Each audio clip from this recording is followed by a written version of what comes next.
Alors, salut. Si tu es nouveau sur ma chaîne YouTube, tu sais ce que tu dois faire. C'est de t'abonner, c'est de partager la vidéo et de le liker. Faites en sorte que beaucoup de personnes puissent avoir. Il faut commenter. En bas, donne ton avis dans les commentaires. Comme je le donne, je vous demande de vous abonner et de partager la vidéo. Nous allons partir au Bénin. Et au Bénin, hier, on a participé en direct ou en présence à, comment on appelle ça, à l'instauration comment on appelle ça, à l'installation du président, à la prestation du serment du président Wadang Beni. Est-ce que je vais vous rappeler ici, je ne parle pas de ça, mais nous allons partir au Burkina Faso, au Mali, au Niger. Et lors de cette investiture, on a assisté à une présidence de quoi? Des présidents. Au cours de cette investiture, on a assisté à la présence des délégations et surtout les ministres des Affaires étrangères du Mali, du Niger et du Burkina Faso qui étaient tous présents à cette investiture.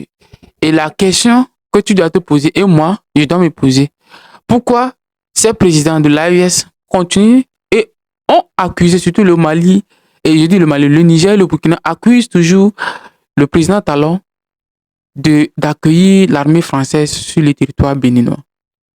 La question et le problème n'est pas là.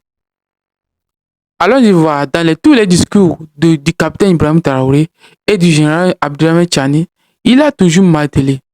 Tous les Africains sont la bienvenue au Burkina Faso. La première des choses, ça on en passe.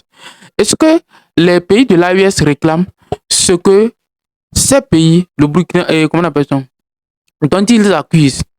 Le Niger accuse le Bénin, le Burkina aussi accuse le Bénin et la Côte d'Ivoire. Ce que ces pays-là soient ouverts dans les débats de lutte contre le terrorisme. Et voilà ce que ces pays demandent.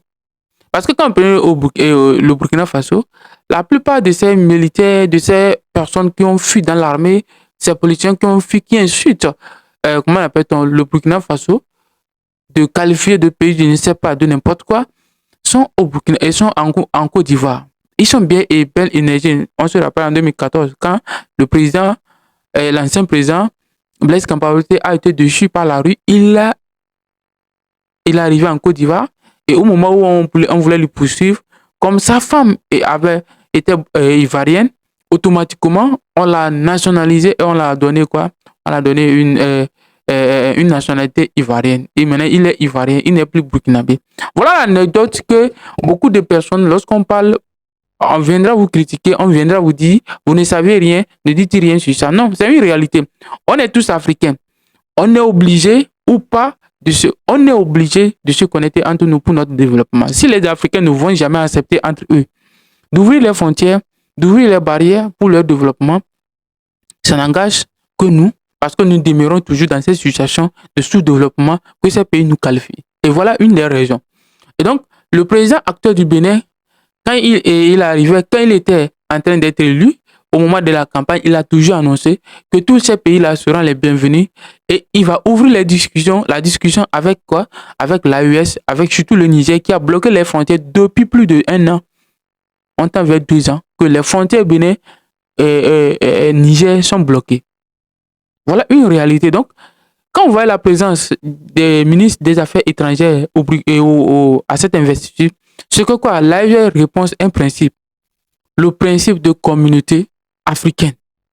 L'AES répond à un principe dans lequel les Africains doivent vivre entre eux, doivent partager leurs intérêts entre eux, doivent être les mêmes, c'est-à-dire se secourir entre eux, quel qu'en soit l'adversaire qui vient de l'extérieur. C'est ce que l'AES réclame.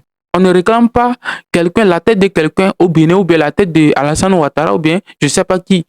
On réclame que les Africains, nous sommes un. Si aujourd'hui la Côte d'Ivoire existe, c'est grâce à une conséquence négative sur les Africains, la colonisation. La colonisation nous a divisés pensant que nos pays là, c'est une réalité.